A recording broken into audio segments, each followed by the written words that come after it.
తాకట్టులో ఉన్న బంగారాన్ని విడిపించి ఆ రోజు ఆన్లైన్ ధరకే కొంటుంది కొమ్మూరి గోల్డ్. నమస్కారం గురుగారు. శ్రీమాత్రే నమః. గురుగారు, ఆగస్టు 12 అలాగే ఆగస్టు 28 గ్రహణాలు మీరు చెప్పినటువంటి వీడియో చూసి చాలా మంది మళ్ళీ అడుగుతూ ఉన్నారు. అంటే కాలసర్ప దోషంలో ఏవైనా ఈ గ్రహణాలు వచ్చాయండి? అంటే ఆ ప్రభావం ఎలా ఉంటుంది? అది నిజమైతే గనక వేటిపైన ఎవరెవరిపైన ఆ ప్రభావం ఉంటుందో చెప్తారా? అలాగే జాగ్రత్తలు ఏం తీసుకోవాలి అసలు వీటికి అనే విషయం మాట్లాడుకుంటాం. శ్రీ గురుభ్యో నమః. శ్రీమాత్రే నమః. అచింత్య వ్యక్త రూపాయ నిర్గుణాయ గుణాత్మని సమస్త జగదాధారమూర్తయే బ్రహ్మణే నమః. శ్రీమాత్రే నమః. కాలసర్పదోషం అంటారు. కాలసర్పదోషం అంటే అర్థం ఏంటంటే రాహు కేతువుల నడుమ గ్రహాలన్నీ ఉంటే అది కాలసర్పదోషం. అయితే దీంట్లో చాలా మందికి కొన్ని మత విరోధాలు ఉంటాయి. అంటే ముందు రాహు ఉంటాడు, వెనక కేతు ఉంటాడు అని కొంతమంది అనుకుంటారు. దీంట్లో ముందు వెనక ఏం ఉండదండి. ఎందుకోసం అంటే వీళ్ళిద్దరూ ఎప్పుడు కూడా రాహు కేతువులు 180 degrees ఉంటారు.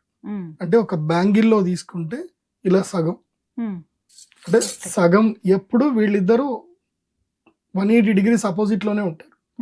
అంటే రాహు ఇలా వెళ్తుంటాడు, కేతు ఇలా వెళ్తాడు.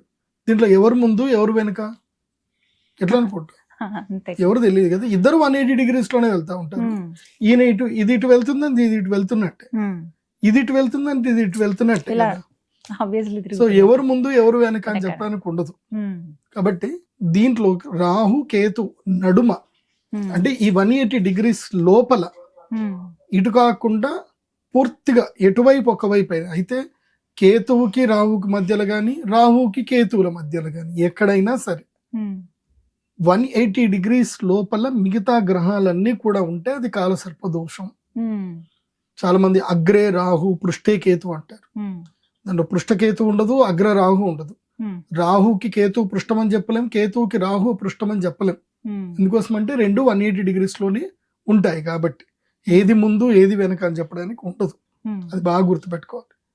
అయితే ప్రస్తుతము ఏప్రిల్ మంత్ నుంచి 2026 ఏప్రిల్ నుంచి ఇప్పుడు గనక చూసుకుంటే కాలసర్ప దోషం నడుస్తానే ఉంది. అంటే ఎప్పుడైతే ఫిబ్రవరిలో సూర్యగ్రహణం ఏర్పడిందో అక్కడికి వచ్చి కాలసర్ప దోషం మొదలైంది. సో అక్కడి నుంచి ఏం జరిగిందనేది నేను ఎవరికి చెప్పాల్సిన అవసరం లేదు. మార్చిలో ఎన్ని జరగాలో అన్ని జరిగిపోయాయి. అసలు మార్చి ఎప్పుడైపోతుందా అని అందరు వెయిట్ చేస్తున్నారు. ఈసారి మార్చి చాలా లెంతీగా వెళ్ళినట్టుగా చాలా మందికి అనిపించింది. ముఖ్యంగా స్టాక్ మార్కెట్ లో ఇన్వెస్ట్ చేసే వాళ్ళకి. ఫిబ్రవరి నుంచి కనుక చూస్తే అంటే అప్పుడు మనం సూర్యగ్రహణం చేసాం. ఫిబ్రవరిలో సూర్యగ్రహణం ఏర్పడింది.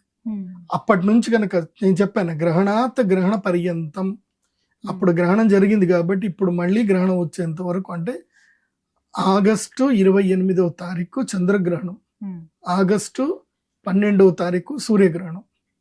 సో సూర్యగ్రహణము చంద్రగ్రహణం ఇవన్నీ అయిపోయేంత వరకు ఈ సమస్త భూప్రపంచానికంతా కాలసర్పదోషం పట్టుంది. కాలసర్పదోషం పట్టుంటే ఏం జరుగుతుంది అని అంటే అన్ని వికృతాలు జరుగుతూ ఉంటాయి. ఎన్ని వికృతాలు జరిగాయో అన్ని చూస్తూనే ఉన్నాం. వాళ్ళిద్దరు కొట్లాడుకుంటే మొత్తం అందరికి ఇది అయిపోయినట్టు. ఎక్కడ ఇరాను ఎక్కడ అమెరికా, వాళ్ళిద్దరు కొట్లాడుకుంటున్నారు. సో అమెరికా వస్తుంది, వాడు ఇరాన్ అంటారు. ట్రంప్ కాక ఊకే నేను ఇక ఇది అయిపోతున్నది, ఇది అయిపోయింది, ఇప్పుడు చర్చలు నడుస్తున్నాయి అంటాడు, మళ్ళీ బాంబులు వేస్తా ఉంటాడు, మళ్ళీ ఇది అంటాడు. ఆయన ఎట్లా చెప్తుంటే అట్లా స్టాక్ మార్కెట్ కిందికి మీదికి కొట్టుకుంటా ఉంది. అందరూ ట్రంప్ ని పెద్ద జోకర్ అంటున్నారు ఇప్పుడు అందరు కూడా. సో స్టాక్ మార్కెట్ మాత్రం భయంకరంగా రియాక్ట్ అవుతుంది. బహుశా నేచర్ ఆయన్ని సెలెక్ట్ చేసుకున్నదేమో, ఈ కాలసర్ప దోషం ఆయన ఎత్తి మీద కూర్చున్నదేమో. ఆయన ఏం మాట్లాడినా మొత్తం నేచర్ లో అంతా రియాక్ట్ అయిపోతుంది. ఒకేసారి బ్యాంకింగ్ స్టాక్స్ అన్ని పడిపోతున్నాయి. అసలు బంగారం వెండి ఇంత దారుణంగా పడిపోవడం అనేది ఎప్పుడు జరగలే, ఊహలో కూడా జరగలే. కొంతమంది లక్షల కోట్ల రూపాయలు నష్టపోయారు. సో నేను అందుకే ఇప్పుడు గ్రహణం అప్పుడు కూడా మళ్ళీ చెప్తున్నాను, ఇప్పుడు ఎవరు కూడా తొందరపడి బంగారం లోపల కానీ వెండిలో కానీ పెట్టుబడులు పెట్టకండి. తొందరపడి పెట్టుబడులు పెట్టకండి. ఒకవేళ పెడితే ఒక రేటు కూడా చెప్పేస్తాను, ఆ రేట్లోనే పెట్టుకోండి. వెండి $52 కింది దిగినప్పుడు పెట్టండి. బంగారము $4,700 $4,700 800 దానికన్నా కిందికి పడ్డప్పుడు మాత్రమే పెట్టుబడులు పెట్టుకోగలిగితే పెట్టుకోండి, అది మీ ఇష్టము. ఎందుకోసం అంటే ఇప్పుడు రిస్క్ ఉంది. ఒక సందర్భం లోపల ఏం జరిగిందంటే ఇట్లాంటి పరిస్థితి ఏర్పడినప్పుడు 2 ఏళ్ల వరకు బంగారంలో వెండిలో రేట్లు పెరగల, అలా కాన్స్టెంట్ గా ఉండిపోయాయి. సో మళ్ళీ అదే సిచ్యువేషన్ వచ్చే అవకాశం ఉంది కాబట్టి జాగ్రత్త. ఎందుకోసం అంటే మార్కెట్ ని ఎవరు ప్రెడిక్ట్ చేయలేరు. ఇప్పుడైతే నేనైతే ఎనాలిసిస్ ప్రకారం ఆగస్ట్ 28 తర్వాత భయంకరమైన రిసెషన్ రాబోతుంది, ఇన్ఫ్లేషన్ రాబోతుంది, చాలా ఇబ్బందులు రాబోతున్నాయి. కాబట్టి చాలా జాగ్రత్తగా ఉండండి. అందరు కూడా అనవసరమైన ఖర్చులు పెట్టుకోకండి, అనవసరమైన విహారయాత్రలు పెట్టుకోకండి. సో ఇప్పుడు మార్కెట్లో చాలా కదలికలు ఉండే అవకాశం ఉంటుంది. ఎందుకోసం అంటే ఇది పరాభవనామ సంవత్సరం. అందరూ ఓడిపోవడం, అందరినీ ఓడగొడుతుంది. పరాభవనామ సంవత్సరం అందరినీ ఇబ్బంది పెడుతుంది. కాబట్టి చాలా జాగ్రత్తగా ఉండండి. ఇప్పుడు పరాభవనామ సంవత్సరంలో కాలసర్ప దోషం వచ్చింది. ఏంటి అంటే ఇప్పుడు ఒకవేళ గనక ఎవరైనా 2026 ఏప్రిల్, మే, జూన్, జూలై, ఆగస్ట్ 28 తారీఖు వరకు ఎవరైతే పుడతారో, ఈ 5 నెలలు ఎవరు పుడతారో వాళ్ళందరూ కాలసర్పదోషంలో ఉన్నదే లెక్క. వాళ్ళందరి కాలసర్పదోషం వర్తిస్తుంది. వాళ్ళు ఎప్పుడైనా సరే ఈ గ్రహణ సమయంలో మేము చేసే అరిష్ట నివారణ తంత్ర పూజ చేసుకోండి. నాసిక్ త్రయంబకేశ్వర్ వెళ్ళండి, అక్కడ గోదావరి నదిలో స్నానం చేయించండి. ఇప్పుడు పుట్టినటువంటి వాళ్ళు 12 ఏళ్ల తర్వాత కాలసర్పదోష పూజలు నాసిక్ త్రయంబకేశ్వర్లో చేయించుకోండి. లేదంటే 12 ఏళ్ల తర్వాత మా పీఠంలో కూడా జరుగుతాయి, బట్ మ్యాండేటరీ. అక్కడ మాత్రం గోదావరి నదిలో స్నానం చేసి త్రయంబకేశ్వర్లో పూజ చేయడం మాత్రం మ్యాండేటరీ. మా పీఠంలో ఏంటంటే వెసులుబాటు, ఇక్కడ మేము కూడా చేయిస్తున్నాము. కాకపోతే క్షేత్రం యొక్క బలం చాలా ఎక్కువగా ఉంటుంది. మేం చేయించేది ఏంటంటే అరిష్ట నివారణ తంత్రం. సో మేము గ్రహణం అప్పుడు అరిష్ట నివారణ తంత్రం చేస్తాం. ఇప్పుడు ఎవరెవరైతే పుట్టారో వీళ్ళందరి డేట్లు రాసి పెట్టుకోండి. 12 ఏళ్ల తర్వాత. ఎందుకోసం అంటే ఒక మహర్షి యొక్క అనుగ్రహం వల్ల 12 ఏళ్ల వరకు కాలసర్పదోష ప్రభావం పిల్లలకు పడదు, ఏళ్ళనాటి శని ప్రభావం కూడా పడదు 12 ఏళ్ల వరకు. సో 12 ఏళ్ల తర్వాత ఆ కర్మఫలం ప్రారంభం అవుతుంది. కాబట్టి అప్పుడు తప్పకుండా అందరూ కాలసర్పదోష నివారణ పూజలు చేయించుకోవాలి. శ్రీకాళహస్తిలో వెళ్ళి చేయించుకున్నా సంతోషమే. కాకపోతే అక్కడ పూర్వం నుంచి లేదు, అక్కడ స్టార్ట్ అయింది ఏంటంటే గత ఒక 50-60 ఏళ్ల వెనక నుంచి స్టార్ట్ చేసినట్టున్నారు. పూర్వంలో నుంచి అయితే అక్కడ ఏం లేవు. కాకపోతే అక్కడ కూడా క్షేత్రం చాలా అద్భుతమైన బలమైన క్షేత్రము. సో వాయులింగ క్షేత్రం కాబట్టి అక్కడ కూడా కాలసర్పదోష పూజలు చేసుకోవచ్చు. కానీ ఈ కాలసర్పదోష పూజలకు ప్రధానమైనటువంటి యొక్క ముహూర్తం ముఖ్యం. కాలసర్పదోషం ఎందుకు వచ్చింది? రావుకేతువుల వల్ల వచ్చింది కదా. సో రావుకేతువులు చంద్రుణ్ణి సూర్యుడిని మింగేది ఎప్పుడు అంటే గ్రహణం అప్పుడు. గ్రహణం అప్పుడు దేవతలకు ప్రీతిగా దేవతలకు మీరు శక్తిని ప్రసాదిస్తే రిమైనింగ్ టైం ఎవరిదైతే దేవతల టైం ఉంటుందో వాళ్ళు మిమ్మల్ని ప్రొటెక్ట్ చేస్తారు. అంతే, అది బాగా గుర్తుపెట్టుకోండి. ఎందుకోసం అంటే కాలసర్పదోషం ఎప్పుడు ఏర్పడుతుందంటే రావుకేతుల ప్రభావం వల్ల ఏర్పడుతుంది. రావుకేతుల యొక్క ప్రభావం ఎప్పుడు ఉంటుంది అంటే గ్రహాలన్నీ కూడా ఏది కేతువుకి రావుకి మధ్యన 7 రాశులలో మాత్రం ఉంటేనే అది కాలసర్పదోష ప్రభావం జాతకులకు పడుతుంది. సో వాళ్ళకి దైవీయ శక్తి రావాలి. ఎప్పుడు వస్తుంది వాళ్ళకి దైవీయ శక్తి అంటే దైవానికి వాళ్ళు గ్రహణ సమయంలో అర్ఘ్యపాదాదులు, అదేవిధంగా హవనాదులు, తపస్సులు, పూజలు అవన్నీ కూడా చేయించడం. ఏది కీలకమైన సమయంలో దేవతలకు హవిస్సునివ్వడం వల్ల ఆ తర్వాత సమయంలో దేవతలు వీళ్ళకి శక్తినిస్తారు. అంతే లాజిక్. కాబట్టి కాలసర్పదోషం ఎవరికి ఉన్నా సరే గ్రహణ సమయంలో ఆ పీఠంలో అరిష్ట నివారణ తంత్ర పూజలు జరుగుతాయి. తప్పకుండా చేయించుకోండి. వాళ్ళకి మేము రాహుకేతు లాకెట్ ఇస్తాం. ఎందుకోసం అంటే ఖర్చు ఎక్కువనే మాది. ఎందుకోసం అంటే ఆ రత్నాలు మీకు ఊరికే దొరకవు. వైడూర్యము తర్వాత ఏవైతే ఉంటాయో గోమేధికం రత్నాలు ఊరికే దొరకవు. సో అవి ప్లస్ ఒక చంద్రామృత శివలింగం ఒకటి ఇస్తాము. సో మేము ఇచ్చేటి అన్ని కూడా చాలా వాల్యుబుల్ ఉంటాయి. అవి మీకు లైఫ్ టైం ఉపయోగపడేటే ఉంటాయి. ఏదో ఒక 5 రోజులకు 10 రోజులకు ఉపయోగపడేటి కావు. మేము ఇచ్చే ప్రసాదం ప్రదీప్ జోషి దగ్గర ఎవరు పూజ చేయించుకున్నా వాళ్ళకి లైఫ్ టైం ప్రసాదం ఇస్తాం మేము.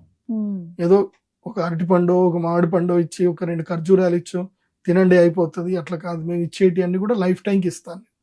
సో ఇచ్చే ప్రొడక్ట్స్ అట్లాంటివి ఇచ్చి ఆ ప్రసాదాలు మీకు జీవిత కాలంలో తపస్సు చేసుకోవడం వల్ల, ఆరాధన చేయడం వల్ల, సాధన చేయటం వల్ల మీకు అవి రక్షణనిస్తాయి. కాబట్టి కర్మఫలం నుంచి మనం రక్షణ పొందాలి అంటే దైవమే మనకు అనుగ్రహించాలి. అందుకే ఇప్పుడు ఇది కాలసర్పదోషం టైం, ఇదంతా కూడా ఆగస్ట్ 28 వరకు కాలసర్పదోషం టైమే. 28 తర్వాత కొంచెం మనకి సూర్యుడు ముందుకు వెళ్ళిపోతాడు కాబట్టి 28 కూడా కాదు, ఇంకా సెప్టెంబర్ నవరాత్రుల వరకు, దేవీ నవరాత్రుల వరకు ఉంటుంది ఈ ప్రభావం. ఆ తర్వాత శుక్రుడు బుధుడు బయటకు వచ్చేస్తారు, వస్తే ఇంకా కాలసర్పదోష ప్రభావం తగ్గుతున్నట్టు. అది ఈ విధంగా కాబట్టి ఈ జాగ్రత్తలు అయితే తీసుకోవాలి. ఇది అందరికీ వర్తిస్తుంది కదా గురువు గారు? ఎవరి జాతకములో, అది కూడా చెప్తున్నా, ఎవరి జాతకం ఫస్ట్ నీ జాతకం ఏందో నీకు తెలియాలిగా, ముందు జాతకం తెలియాలి. అందుకే నా వెబ్సైట్ విజిట్ అవ్వండి, pradeepjoshi.com విజిట్ అవ్వండి. మీరు అక్కడ ఆర్డర్ చేసుకోండి, జాతకాన్ని ఆర్డర్ చేసుకోండి, మీకు PDF రూపంలో వస్తుంది.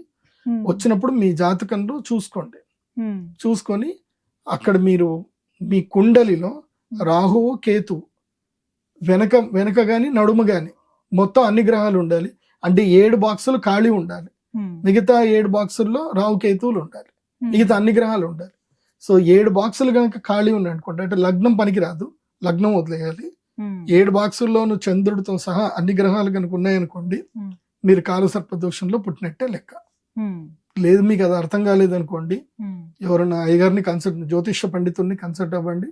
లేకపోతే సింపుల్ మొబైల్లో జెమినీ AI ChatGPT ఓపెన్ చేయండి, మీ కుండలి ఫోటో తీయండి, నాకు కాలసర్ప దోషం ఉందా అని అడిగితే అదే చెప్తుంది. ఈ మధ్య ChatGPT జ్యోతిష్యం చెప్తుంది.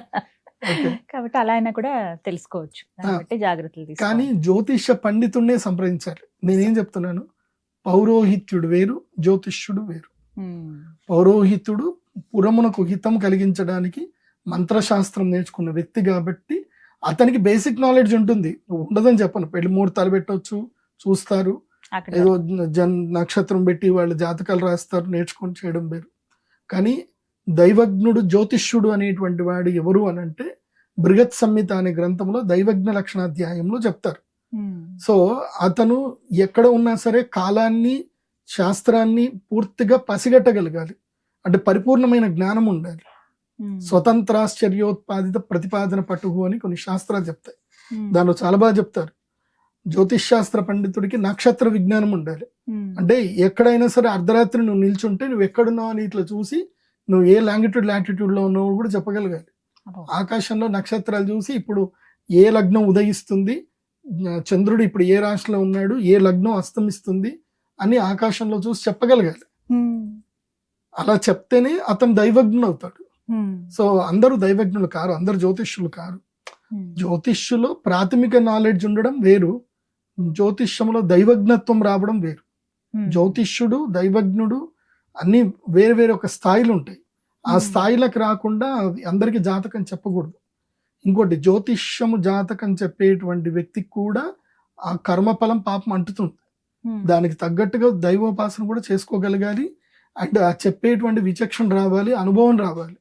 అలాంటివి లేకుండా అందరి దగ్గర జాతకం చెప్పించుకోకూడదు.